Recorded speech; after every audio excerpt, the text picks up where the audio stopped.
I think so far so good. So far so good, and because it is more like as I repeatedly told, it's more like nominally people used to see the countdown once the PSLV or GSLV on the launch pad that day, and it starts 36 hours, 48 hours, or 24 hours depending upon the mission configuration.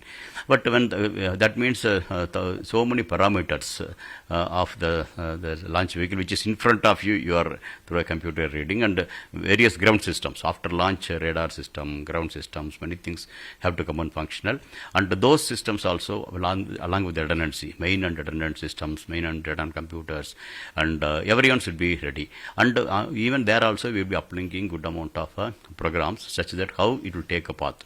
Okay, if it's a polar orbit or a geosynchronous orbit or the navigational satellites or the planetary mission is a different path. So that also could have been programmed. So that program uplink would have happened there, and then try to read whether the program uplinks are in a place, and that too many of the parameters.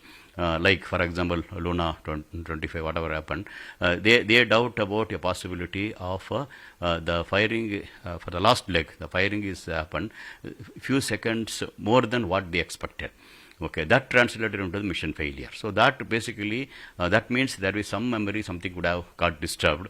So that could have probably would have created a problem. So such things should not happen for us, and so for that, so we normally will keep 3 memory locations, vital parameters. So any one of them, all the 3 normally supposed to be okay. If any one of them gets upset, single event upset, something like that, they will tell. So then majority voting of the other 2 will do. So similarly like that. Many intricacies are there in the onboard program.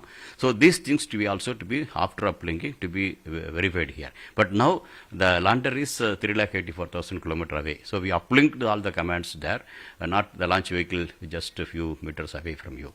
So then that also you downlink and may make sure that every portion of the program has been uplinked correctly, and until last minute everything is okay. So the intactness of all the systems until you gave queue to go should be verified. I think that's the process going on now, and so far so good, and we expect as per the plan A, today we must be able to go. A small update has happened because of the timing is concerned, because of the updated orbit.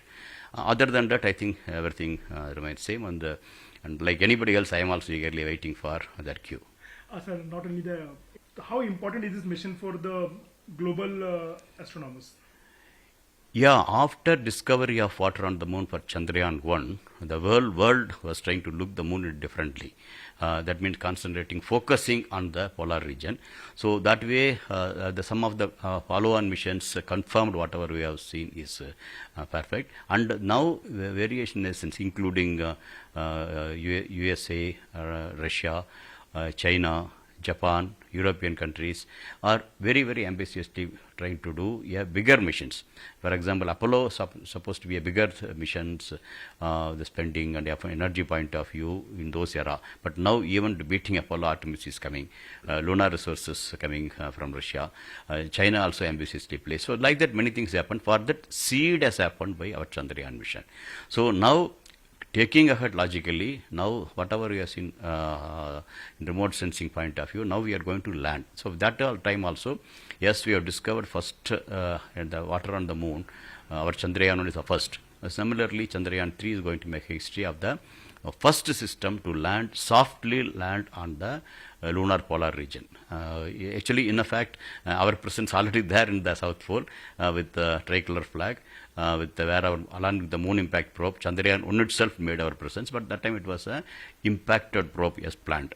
But now I think we are going to softly land, and that will enable logical extension, what to do in the place. Something you have to do in a robotic mission, something you have to put a man in the moon back. So everything calls for a soft landing. So that way, the soft landing will help us, will enable us to be in the lead in the back to the moon campaigns are concerned. So that way, I think India can keep its edge technically for the follow-on missions.